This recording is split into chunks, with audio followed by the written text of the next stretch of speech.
The newspaper headlines keep telling us, this is a planet under pressure. We live in volatile times and millions of people are facing hunger, insecurity and climate change as a result.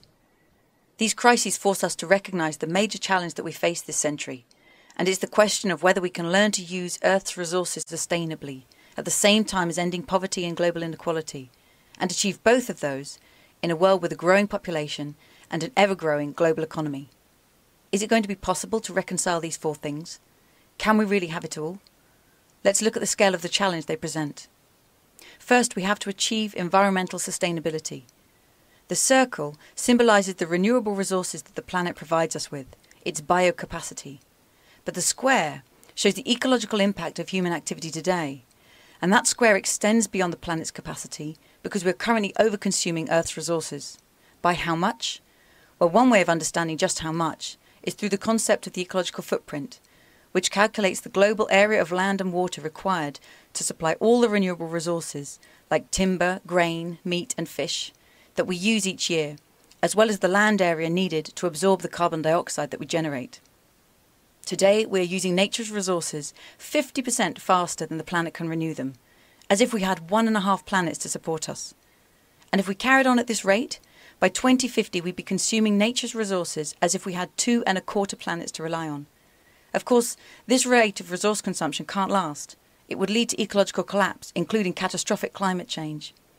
So by 2050, we have to cut our current resource use by more than 30% to get back within the limits of what this one planet can provide. Add to that the equally important challenge of ending poverty and achieving far greater global equality, including in terms of natural resource use. Because today the poorest 20% of people in the world have a tiny share of the world's resources. This chart shows world income distribution. Imagine lining up all the people in the world along the bottom axis, from the very poorest all the way up to the richest, then plotting how much of the world's income they have. It's shocking that the poorest 20% of people have less than 2% of the world's income. But it's even more shocking to see that the richest 10% hold 57% of the world's income in their hands. It's an extraordinarily unequal world we live in. No wonder many millions of people still don't have the food, water, land and energy they need for a decent standard of living. So at the same time as making global resource use more sustainable, we also have to make sure it is shared far more equally. Achieving environmental sustainability and greater global equality at the same time will be challenge enough. But we have to do it while managing a growing global population, because today's population of 7 billion is expected to grow significantly by 2050. According to the UN's projections, global population is expected to reach 9.3 billion by mid-century, leading to a peak and plateau at 10 billion in 2100. That's around 30% more people on the planet in 2050 than there are today. So we have to find ways to reduce our collective resource use, share it far more equally and share it with more people. And then comes the most controversial challenge. The global economy in 2010 was worth around $70 trillion. If we look back at long-term trends, we can see that it has almost quadrupled since 1970 alone. And according to the OECD, it's projected to quadruple again by 2050. But in contrast to the peak and plateau of population growth, economic growth just seems to keep on going. The world's desire to have more children may level off, but our desire to have more income shows no sign of doing so. Every country in the world has geared its economy to keep growing, no matter how well off it already is today. So in 2050, the global economy is projected to be 4 times its current size, worth around $300 trillion.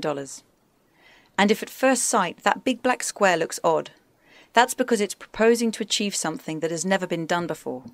From now until 2050, the gap between the growing black square of the economy and the shrinking green square of resource use, that gap is what it would mean to achieve so-called green growth. The economy will keep getting bigger, while the resources it uses will keep getting smaller. Some argue that this will be impossible, and that rich countries must find ways of prospering without endless economic growth. Others argue that green growth is not only possible, but that going green will even speed up the economy's growth. Oxfam is starting its own exploration of whether sustainable and equitable global economic growth is really possible, and what it would take to make it work. We'll be discussing it with communities and organisations around the world, so please join the conversation. Because one thing is clear, How the world deals with this fourfold challenge will define human progress in the 21st century.